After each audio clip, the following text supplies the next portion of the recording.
பாதிப்பு இன்றைய காலகட்டத்தில் நிறைய பேருக்கு ஏற்படுது.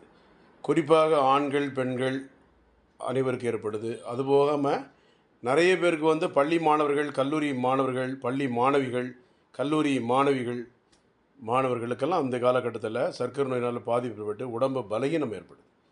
யூரின் அடிக்கடி போகிறனால, தண்ணி தாகம் அதிகமாக இருக்கிறனால, உடல் எடை குறைஞ்சி, உடம்பு டல்லாகி ஒரு மாரி ஜிலோன்னு இருக்கு. அதாவது நடப்போமோ, நடக்க மாட்டோமோ என்ற குழப்பம். அடுத்தால பயம், ஒரு மன அழுத்தம், பதட்டம், நடுக்கம். இரவு நேரங்களில் யூரின் அடிக்கடி போகிறனால என்ன தூக்கம் கெட்டு போயிடுது. உடம்பு காலையில் டல்லாக இருக்குது. ஒரு பிரிஸ்க் இல்ல. எல்லா குழப்பங்களுமே இந்த சர்க்கரை நோயினால் வரக்கூடிய பாதிப்பு. கண் பார்வை கெட்டு போகுது. ஹார்ட் சம்மந்தப்பட்ட பிரச்சனை சின்ன வயசு ஆட்களுக்கு வருது. பதட்டம். குறிப்பாக என்ன காரணம் கேட்டிங்கன்னா, இன்சுலின் ஹார்மோன் டெஃபிஷியன்சி. டயபெட்டிக் வரக்கூடிய காரணம். இன்சுலின் ஹார்மோன் கணையம் என்ற ஆர்கனில் பற்றாக்குறை தான். வேறு ஒன்றும் பயம் கிடையாது. சித்தால மருந்து இருக்குது. கவலைப்படாதீங்க. டாக்டர் ஜான்சன் சென்னை கோடம்பாக்கம் 14/15 அக்பராபாத் 2வது தெரு சென்னை 24 9841059194 9841069194. தேங்க்யூ.